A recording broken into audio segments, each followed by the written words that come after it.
Buenas tardes, hermanos y amigos que nos seguís en estos estudios.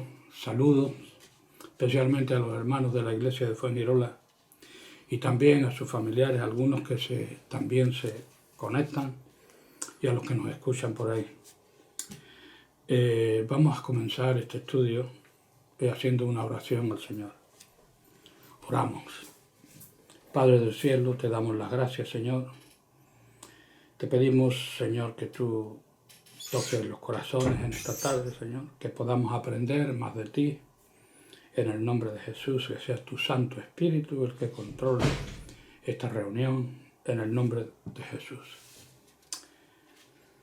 Bueno, vamos a comenzar con lo que traigo hoy. La última vez que estuve compartiendo con ustedes, compartí sobre el tribunal de Cristo, sobre sus galardones y las coronas, las cosas que Dios tiene preparado para sus creyentes.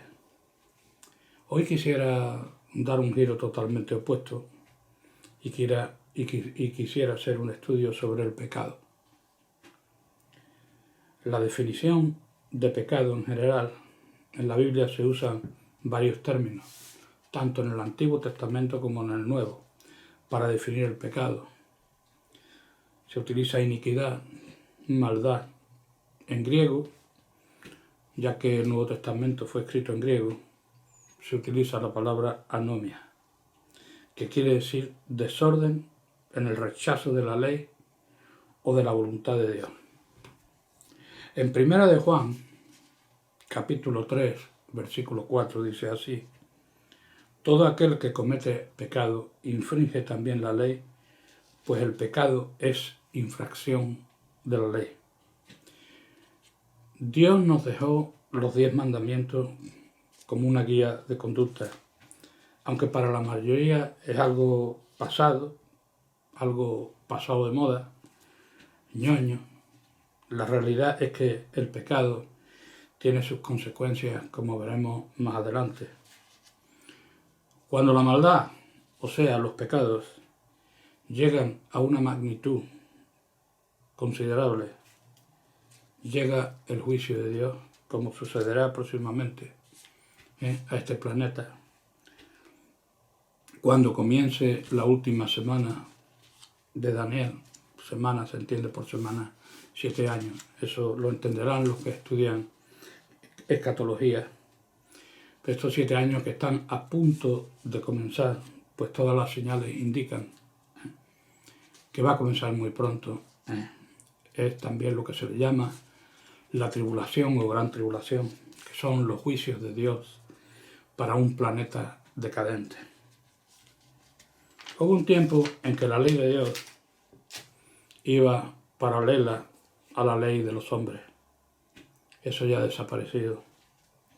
Cada vez más las leyes promulgadas por los distintos gobiernos van abiertamente en contra de la ley de Dios. Los gobiernos no les importa lo que Dios piense, y eso trae consecuencias de juicio para las naciones. Dios nos ha dejado unas directrices de conducta a través de la Biblia que la mayoría no respeta, y eso trae juicio de Dios. Dios ha dejado una carta escrita al hombre, una carta escrita para saber qué quiere de nosotros, y esa carta es la Biblia, donde sus leyes, hay leyes naturales puestas por Dios, pero también leyes espirituales que cuando se quebrantan traen consecuencias y traen juicio. Si no, podemos decir, ¿qué pasó? ¿Hubo juicio para Sodoma y Gomorra? ¿Hubo juicio para Babilonia? ¿Hubo juicio para Nínive, que estaba profetizado? Y recientemente Damasco, una ciudad de 3.500 años, y una profecía de 600 años antes de Cristo, diciendo Damasco dejará de ser ciudad, y hasta hace poco siguió siendo ciudad, y hoy día es un montón de escombros, como estaba profetizado en la Biblia. Podemos decir si se ha cumplido ya, Y eso lo puede averiguar cualquier persona. El 95% de las profecías bíblicas, no podemos dudar que en breve se cumplirán las que faltan, que son el juicio de Dios para un planeta decadente por haber dado la espalda a su creador. La buena noticia que tenemos es que aún hay tiempo para el arrepentimiento. Si todavía, te lo digo a ti, amigo que escuchas, no te has apropiado de la salvación que es en Cristo Jesús, todavía estás a tiempo. Todavía estás a tiempo de agarrarte a la salvación que el Señor te brinda. Tenemos que partir de la base de que creyentes y no creyentes todos somos pecadores. En Romanos 3:23 dice así: por cuanto todos pecaron y están destituidos de la gloria de Dios. Esta es la realidad. Todos somos pecadores. Pero la solución está en el siguiente versículo, que es en Romanos 3:24, que dice así: es verdad que todos somos pecadores y estamos destituidos de la gloria de Dios, pero dice así en el versículo siguiente: siendo justificados gratuitamente por su gracia, mediante la redención que es en Cristo Jesús. Esa es la solución. Cristo vino para salvar lo que se había perdido. Siendo en forma de Dios, dejó su lugar, se humilló, tomó forma de hombre y murió en la cruz por ti y por mí. Una historia que nos dice, que se puede ilustrar sobre esto. Había dos hermanos gemelos y uno era un asesino, un sinvergüenza, el otro no, el otro creía en Dios, era creyente. Entonces uno de ellos, el que era un asesino, pues cometió un asesinato y la policía lo andaba buscando y al final pillaron al otro hermano, al que no era. Y este otro hermano guardó silencio, lo llevaron a juicio, fue declarado culpable y lo llevaron a la horca y lo ahorcaron. Pasó el tiempo y el otro hermano le comía por dentro el remordimiento y llegó un momento que no pudo más, se tomó conciencia de lo que había hecho y fue al juez llorando, diciendo: señor juez, ustedes se han equivocado, el asesino era yo, no mi hermano, hagan ustedes justicia. Y el juez dijo: lo siento mucho, esa deuda está saldada y el pago de esa deuda ha sido pagado, puede usted marcharse. Lo mismo sucede con Cristo. Cristo vino a pagar nuestras deudas, siendo un inocente. Antes decíamos que todos hemos pecado, pero Cristo fue limpio, sin mancha, y no pecó. Y por tu pecado y por el mío, Él sufrió la cruz. En Juan 3:16 dice: de tal manera amó Dios al mundo, que ha dado a su Hijo unigénito, para que todo aquel que en Él crea no se pierda, mas tenga vida eterna. Para que todo aquel que en Él crea. En Isaías 61, versículo 10, dice así: en gran manera me gozaré en Yahvé, mi alma se alegrará en mi Dios, porque me vistió con vestiduras de salvación, me rodeó de manto de justicia, como a novio me atavió, y como a novia ataviada con sus joyas. Y en Efesios capítulo 2, versículo 8 dice así, dice: porque por gracia soy salvo. Quiere decir, por gracia, porque Dios te lo da gratis, la salvación. Dice: por medio de la fe, y esto no es de vosotros, pues es don de Dios, no por obras para que nadie se gloríe.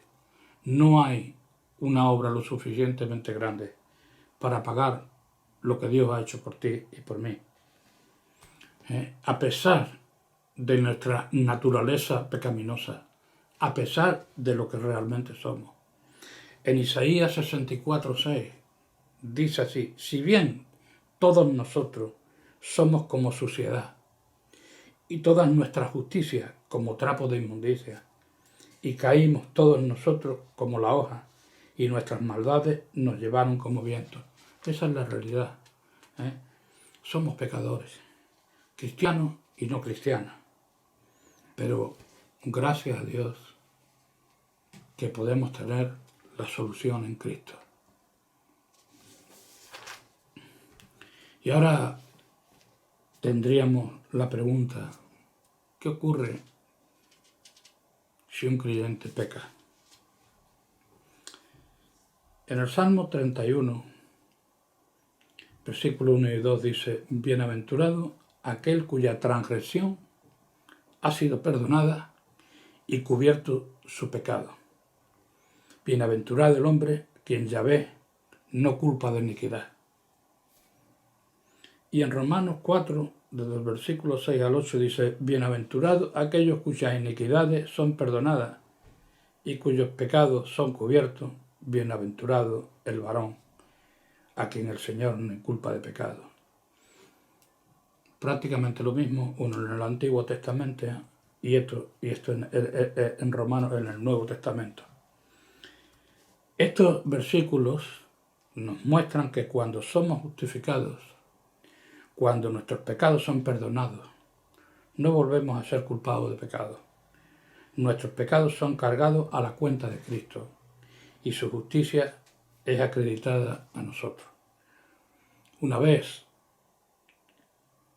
que Cristo nos perdona, la sangre de Cristo, la sangre que Él derramó en la cruz, nos limpia de todo pecado. Jesús nos defiende. Ahora, en 1 de Juan, capítulo 2, versículos 1 y 2, dice así: hijitos míos, estas cosas os escribo para que no pequéis, y si alguno hubiere pecado, abogado tenemos para con el Padre a Jesucristo, el justo. Y Él es la propiciación por nuestros pecados. Repito, y Él es la propiciación por nuestros pecados. Juan no nos está animando a que pequemos en absoluto.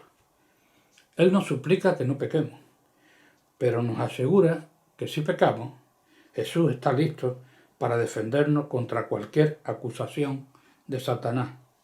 Él pagó la culpa de nuestros pecados a fin de que no haya condenación para los que están en Cristo Jesús. De todas formas, el diablo vendrá a acusarte y a acusarme. El acusador de nuestros hermanos. En 1 de Juan, capítulo 1, del versículo 8 al 10 dice: si decimos que no tenemos pecado, nos engañamos a nosotros mismos, y la verdad no está en nosotros. Si confesamos nuestros pecados, Él es fiel y justo para perdonar nuestros pecados y limpiarnos de toda maldad. Si decimos que no hemos pecado, le hacemos a Él mentiroso y su palabra no está en nosotros. También en 1 de Juan 3, versículos del 5 al 9, hay una traducción que me gusta mucho, por el Dr. Williams, creo que es, y dice: y sabéis que Él apareció para quitar nuestros pecados, y no hay pecado en Él. Todo aquel que permanece en Él no tiene el hábito de practicar el pecado. Todo aquel que tiene el hábito de practicar el pecado no le ha visto ni le ha conocido. Hijitos, nadie os engañe, el que hace justicia es justo, como Él es justo. El que tiene el hábito de practicar el pecado es del diablo, porque el diablo peca desde el principio. Para esto apareció el Hijo de Dios, para deshacer las obras del diablo. Un verdadero creyente no quiere pecar. Un creyente en Cristo huye del pecado. Tenemos que luchar, tenemos la lucha constante con el viejo hombre, nuestra antigua naturaleza, y el nuevo, y es una lucha constante. En Efesios 4, 22 al 24 dice así: en cuanto a la pasada manera de vivir, despojaos del viejo hombre que está viciado conforme a los deseos engañosos y renovaos en el espíritu de vuestra mente y vestíos del nuevo hombre, creado según Dios en la justicia y santidad de la verdad. Un verdadero creyente no querrá pecar, ni revolcarse en el lodo del pecado. Uno que ha nacido de nuevo no hará una práctica del pecado premeditado. Pero si el creyente es tomado en alguna falta, se rinde a la tentación o cae en el pecado, el Señor está junto a él para defenderle contra la acusación y condenación del diablo. La clave radica en que si el creyente desea ser libre del pecado o no. Un verdadero creyente también será disciplinado. Eso lo tenemos por todas partes de la Biblia, podemos verlo. Cuando un niño es desobediente a los padres, la comunión entre ellos es rota, pero no el parentesco. La disciplina apropiada es lo que restaurará al niño, a la obediencia y a la comunión. Durante este proceso, las relaciones no son rotas. El desobediente sigue siendo hijo de su padre. No obstante, deberá notar que la disciplina fuerte puede ser aplicada después de un pecado serio. Si nosotros pecamos y hemos sido desobedientes, seguimos siendo hijos de Dios. Ahora, eso no quita que Dios nos discipline y que Dios llegue con la vara y nos dé con su vara. Tenemos el ejemplo en el pueblo de Israel. Perdonadme un segundo. El pueblo de Israel, el pueblo escogido, fue depositario de la palabra de Dios.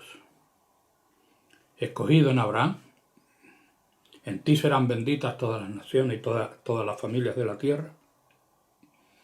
Y a través de la estirpe de Abraham, Dios le dio las tablas de la ley, los 10 mandamientos, la Biblia, para el resto de la humanidad. Por el hecho de ser el pueblo escogido, ha sido el pueblo más perseguido del mundo. Salomón presentó la nación a Dios, diciendo: vamos a cumplir con la ley, vamos a seguirte, y no cumplieron. ¿Cuál fue el resultado? Disciplina, persecución, exilio, campos de exterminio, etcétera, etcétera. Ahora eso sí, pero con unas promesas futuras que no tiene ningún otro país. Promesas nacionales que se están cumpliendo delante de nuestros ojos. De las cenizas de un pueblo casi exterminado, hoy tenemos un Israel que florece incluso en el desierto, y que poco a poco está tomando las bendiciones profetizadas por Dios para ese pueblo, y culminarán cuando reconozcan a Jesucristo como su Mesías en la segunda venida de Cristo. También podemos decir que lo mismo que Israel ha sido disciplinado, lo mismo ocurre con el creyente. Uno que no es creyente, pues posiblemente y desconoce, no va a tener la disciplina de Dios. Ahora, si tú eres creyente y pecas, vas a ser disciplinado por Dios. A veces ocurre lo siguiente, que vemos al impío que aparentemente no sufre penalidades. Esto se refleja muy bien en el Salmo 73, es un poquito largo, pero lo voy a compartir con ustedes. Y dice así, desde el 1 al 26, dice, ciertamente es bueno Dios para con Israel, para con los limpios de corazón. En cuanto a mí, casi se deslizaron mis pies. Por poco resbalaron mis pasos, porque tuve envidia de los arrogantes, viendo la prosperidad de los impíos, porque no tienen congojas por su muerte, pues su vigor está entero. No pasan trabajo como los otros mortales. Por tanto, la soberbia los corona. Se cubren de vestido de violencia, los ojos se les saltan de gordura, logran con creces los antojos de su corazón, se mofan y hablan con maldad de hacer violencia, hablan con altanería, ponen su boca contra el cielo y su lengua pasea la tierra. Por eso Dios hará volver a su pueblo aquí, y aguas en abundancia serán extraídas para ellos. Y dicen, ¿cómo sabe Dios? Y hay conocimiento en el Altísimo. He aquí estos impíos, sin ser turbados del mundo, alcanzaron riqueza. Verdaderamente en vano he limpiado mi corazón y lavado mis manos en inocencia, pues he sido azotado todo el día y castigado todas las mañanas. Aquí vemos la disciplina de Dios, dice. Si dijera yo, hablaré como ellos, he aquí a la generación de tus hijos engañaría.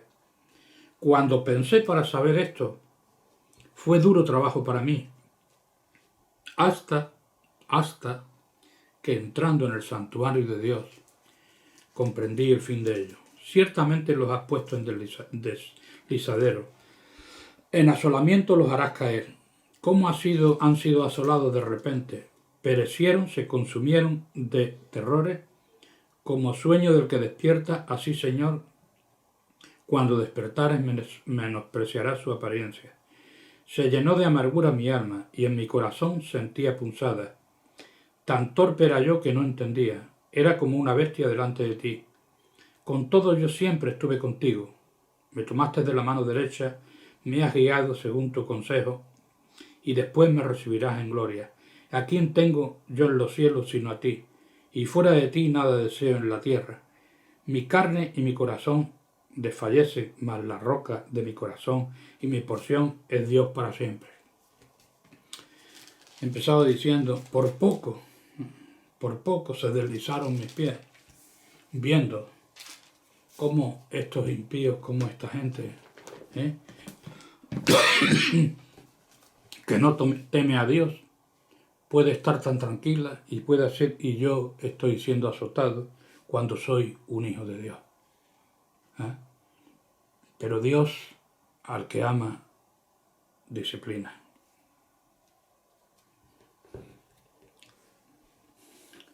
Por ejemplo, podemos mostrar un ejemplo. El pecado de David y sus consecuencias. David era un hombre de Dios, tenía el corazón para Dios, pero cayó en adulterio y después en homicidio. Cuando vio a Betsabé desde su jardín y la deseó, él teniendo varias esposas, y la mandó llamar y durmió con ella. Y esta mujer quedó en estado, la historia la conocemos. Y después pues mandó al marido en el punto más fuerte de la batalla para que muriera, y eso ocurrió. Y yo creo que David, a pesar, había llegado a un punto que no era realmente consciente de lo que había hecho. Y entonces llegó a él el profeta y le contó una historia de dos personas, uno que tenía un rebaño de ovejas y otro que tenía una oveja sola y que la cuidaba. Y cómo éste deseó la oveja del otro y fue, robó la oveja y no contento con eso, incluso mató al que tenía el rebaño de ovejas. y él dijo, ese hombre merece la muerte. Y entonces el profeta le dijo, ese hombre eres tú. Entonces fue cuando David tomó conciencia y fue y se agarró a los cuernos del altar pidiendo clemencia. Era un sitio donde los que estaban amenazados de muerte llegaban allí a los cuernos del altar y se agarraban para pedir clemencia y podían salvar la vida. Y allí fue donde compuso el salmo precioso, Salmo 51, que dice, crea en mí, oh Dios, un nuevo corazón, restaura un espíritu recto dentro de mí, no me eches de tu presencia y no me quites tu Santo Espíritu, porque yo reconozco mis rebeliones y mi pecado está siempre delante de ti. Un gran salmo. Las consecuencias por esto le acompañó el resto de su vida. Toda esta historia se puede leer en 2 de Samuel, capítulo 11. Esto desató una serie de juicios que persiguieron a David para el resto de su vida. Entre los juicios de David, castigos, descritos en 2 de Samuel, capítulo 12, estuvieron los siguientes. Guerra y muerte. Debido a que mató a un hombre inocente, Urías, la espada y la muerte jamás se apartarían de su casa. La guerra y la muerte le acosarían hasta que muriera. En segundo lugar, la muerte de su hijo. El hijo nacido de su adulterio con Betsabé moriría. En tercer lugar, debido a que violó la santidad del matrimonio de Urías, la calamidad caería sobre su propia casa. Las esposas de David y los hijos se involucrarían en las peores formas de inmoralidad, incluyendo violaciones sexuales, incestos y fornicación. Cuarto lugar, hijo contra hijo. El hijo de David, Absalón, mató a su medio hermano, Amnón, por haber violado a la hermana del padre y madre de él, de Absalón, Tamar. Quinto lugar, hijo contra padre. Absalón tramó destronar a David de su reino. Para vergüenza horrible de David, Absalón tomó a las concubinas de su padre y tuvo relaciones sexuales con ellas. Sexto lugar, maldecido por sus súbditos. Cuando David huía de Absalón, era maldecido por sus súbditos. Séptimo lugar, muerte de su hijo favorito. Absalón fue finalmente asesinado por Joab, uno de los generales de David. Octavo lugar, un corazón quebrantado. El corazón de David fue quebrantado y molido a medida que estas calamidades caían sobre él y su familia. Segunda de Samuel 18, versículo 33, cuando su hijo murió decía, entonces el rey se turbó y subió a la sala de la puerta y lloró. Yendo decía así, hijo mío, Absalón, hijo mío, ¿quién me diera que muriera yo en tu lugar? Absalón, hijo mío, hijo mío. Él pagó por lo que hizo, aunque ya se había arrepentido mucho antes, pero pagó un precio bastante caro por lo que él hizo. De todas formas, el creyente debe cuidarse de no pecar. De todas formas, el diablo va a tratar por todos los medios de acusarte y de acusarme. Para esto es bueno agarrarnos a unos textos que hay en la Biblia, que los voy a compartir contigo.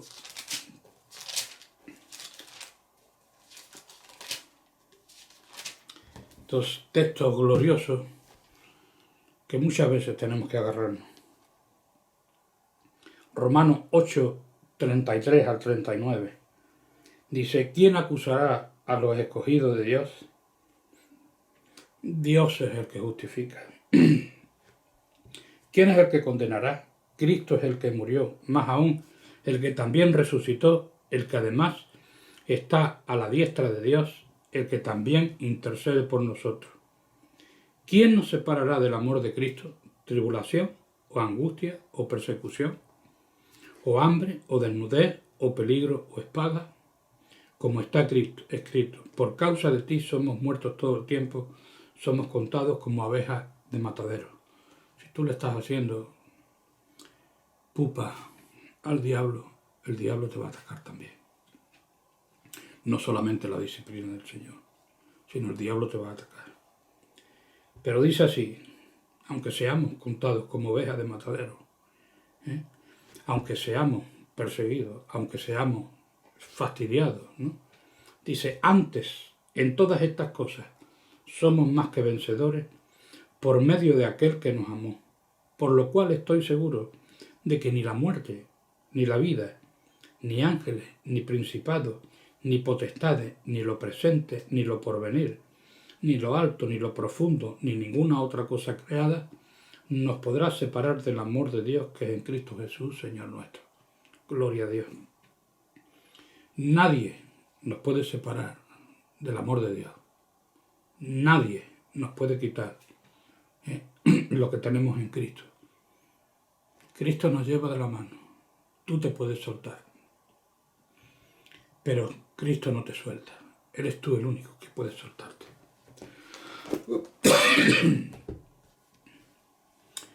Y ahora surgiría la pregunta, ¿es posible perderse después de la justificación, de ser justificado? Se ha escrito mucho, se ha dicho mucho. Está la predestinación, somos predestinados. Uno dice que sí, otros dicen que no. Me gustó mucho la definición que dio Pacha en una ocasión, que dice así, predestinado sí, predestinación sin violar el libre albedrío. Predestinación si tú dejas que eso sea así. Dios no se mete en tu voluntad.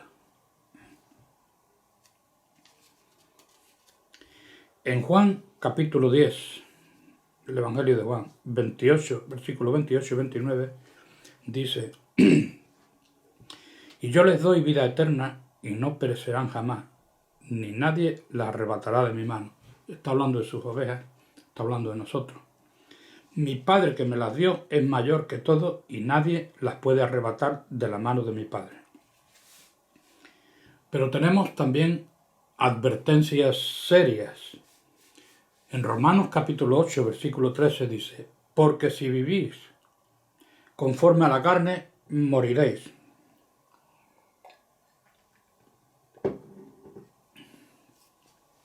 La incredulidad nos pone en peligro. ¿Qué es entonces lo que podría hacer que uno que fue una vez salvo se pierda? La incredulidad que resulta de la carnalidad y el pecado.